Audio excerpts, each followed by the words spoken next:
curva. Bom, e pegando essas posições que você tem no exterior, urânio, foi quase impossível não ter contato com a tese, porque, principalmente no meu caso, quando saiu aquele seu vídeo, aí todo mundo começa a perguntar, tá tendo uma turma do Viver de Renda? Pô, saiu um vídeo de urânio aqui, o que você acha? E eu não entendia nada de urânio, né? Aí Eu também não, nada. Fui ver seu vídeo lá com o Marcelo, a gente fez podcast sobre urânio nos Sócios também, convidamos ele na época, mas acho que ele fica na Austrália, né? Tava muito longe. Exatamente. E aqui a gente faz presencial, a gente chamou o Rui Alves daqui, né? O Rui Alves, e chamamos também um professor de física, se eu não me engano, da UFRJ ou da UERJ, eu não vou lembrar agora. E fizemos um sobre energia nuclear, porque com toda essa questão, né, de, poxa, petróleo subindo muito de preço após a pandemia, a guerra entre Rússia e Ucrânia, eu falei, olha, talvez um dos grandes vencedores seja energia nuclear. Mas a tese do urânio já estava muito antes disso sendo comentada, e com aqueles gráficos que mostram, né, poxa, tá aqui no fundo, e olha o que aconteceu no último ciclo, o preço explode porque realmente todo mundo quer ao mesmo tempo, é muita demanda, não tem oferta. E na carteira da minha esposa lá fora, a gente comprou CCJ e compramos o ETF URA. E até hoje tá vendendo, porque subiu tanto e não quer passar do limite, que todo mês vende lá os 35 mil para não pagar imposto, e mesmo assim o negócio fica lá em cima. Na sua opinião, já foi uma parte do movimento? Você já desfez de uma parte? Ou você acha que, na verdade, esse movimento tem tudo para continuar? Ele ainda não... A tese não ocorreu por completo, não. Claro que hoje, em termos de até mídia e conhecimento geral, já está bem mais difundido, assim. O pessoal já fala sobre energia nuclear, urânio, até depois eu entro nessa parte, mas a gente está vendo um renascimento de energia nuclear. A imagem na mídia já está mudando bastante. Mas a tese em si, talvez a pandemia tenha até postergado um pouco da tese, porque, pelo óbvio, que acabou mudando no mundo inteiro, e porque a gente teve a guerra com a Ucrânia, esse choque de petróleo, mas se a pandemia postergou um pouco da tese correr por completo. A guerra da Ucrânia, especialmente, ela acelerou e acabou até contribuindo para a tese, porque hoje a energia nuclear está sendo cada vez mais vista como uma das principais soluções para a mudança climática e transição energética. Então, sem isso, a tese já teria fundamento, mas ainda não ocorreu por completo. Agora, com a percepção, especialmente pós-guerra da Ucrânia, de que é fundamental voltarmos a olhar para a energia nuclear, isso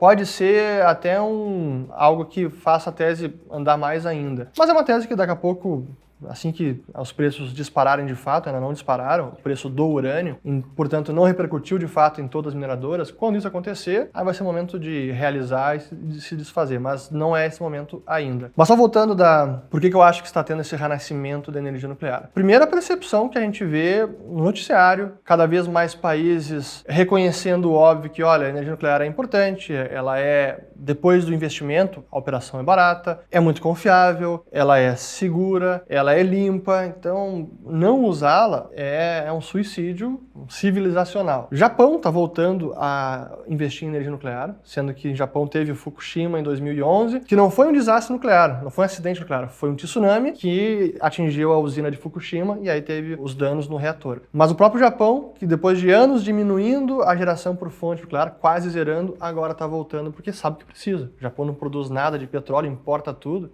Eles precisam de uma fonte de energia confiável. Mas outros países também estão vendo isso. Então é bacana a gente ver como a imagem está mudando. Tanto como é necessária, como é limpa, segura, e até mesmo a questão do lixo tóxico, que não é nem lixo, é o resíduo, o urânio utilizado, que normalmente um reator utiliza urânio, e depois de utilizado, esse urânio que não consegue mais ser utilizado no reator, ele precisa ser armazenado em estruturas com muita proteção, com camadas de concreto, etc., para evitar que a radiação se espalhe. Só que eles precisam ficar nesses containers de combustível utilizado por milhares de anos, possivelmente dezenas ou centenas de milhares de anos, até que a radiação seja completamente dissipada. Mas já a tecnologia para reutilizar o urânio usado, então recicla o urânio utilizado e volta como combustível para reatores. Se eu não me engano, o Bill Gates, naquele documentário dele, fala disso. Claro. Então, e essa tecnologia já existe, claro que com todos os acidentes de Chernobyl, o Three Mile, que foi uma usina nos Estados Unidos, e Fukushima, a usina nuclear foi demonizada durante muito tempo. Mas está mudando, e quando perceberem que é possível até reutilizar o urânio, é quase energia sem fim, e muito mais barata. E essa reutilização é importante porque ela também diminui muito a vida útil da radioatividade do combustível utilizado. E aí, em vez de ser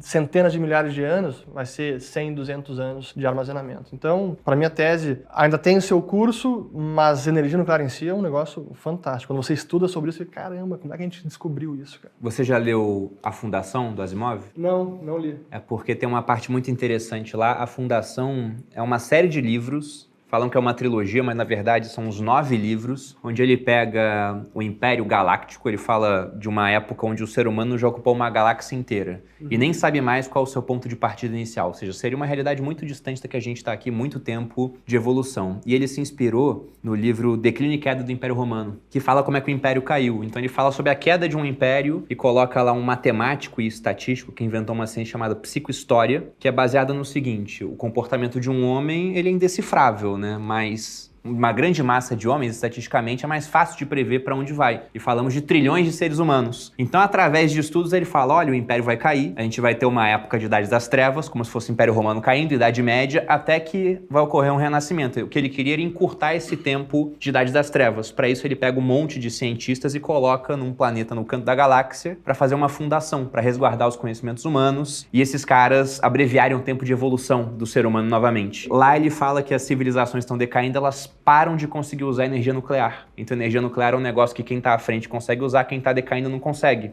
Porque no livro ele fala, olha, tem algumas poucas cabeças no planeta que sabem operar esse negócio. Se esse conhecimento se perde, daqui a pouco só funciona porque está operando, quando quebra ninguém mais conserta, aqueles planetas perdiam acesso a isso. Então eu achava curioso, porque isso é ficção científica da década de, sei lá, 50, 60. E a visão dele, ó, energia nuclear é o futuro. Se a gente perder a capacidade de operar, a gente perde o bonde do futuro. E naquela época estava em voga, só que como você colocou depois, veio um monte de acidente, Chernobyl na década de 80, e quando estava voltando a ressurgir a energia nuclear como uma opção, aí teve Fukushima.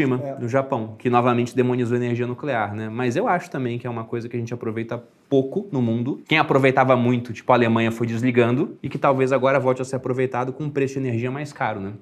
Vamos ver o que vai acontecer. E até só para encerrar a questão de energia nuclear, que depois eu quero falar de ouro. Eu não falei de ouro, que já foi importante para mim, hoje não é tanto em termos de investimento. Mas você vê países como a China comunista que está investindo um monte em energia nuclear. Ela investe, na verdade, em todas as matrizes. É eólica, solar, carvão está aumentando, petróleo e nuclear também. E é um pouco do problema do ciclo político. Isso o Marcelo também foi um insight que ele me trouxe, o Marcelo Lopes, que é difícil em democracias representativas um investimento em energia nuclear, porque o investimento ele demora anos até maturar. É longo prazo. Então, o cara que passar agora, o governo que passar, vamos investir em energia nuclear.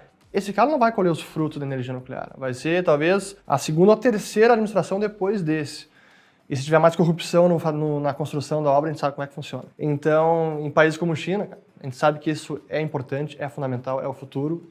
Vamos investir e pronto. E hoje é o país que mais está investindo em energia nuclear. Né? Bom, entrando...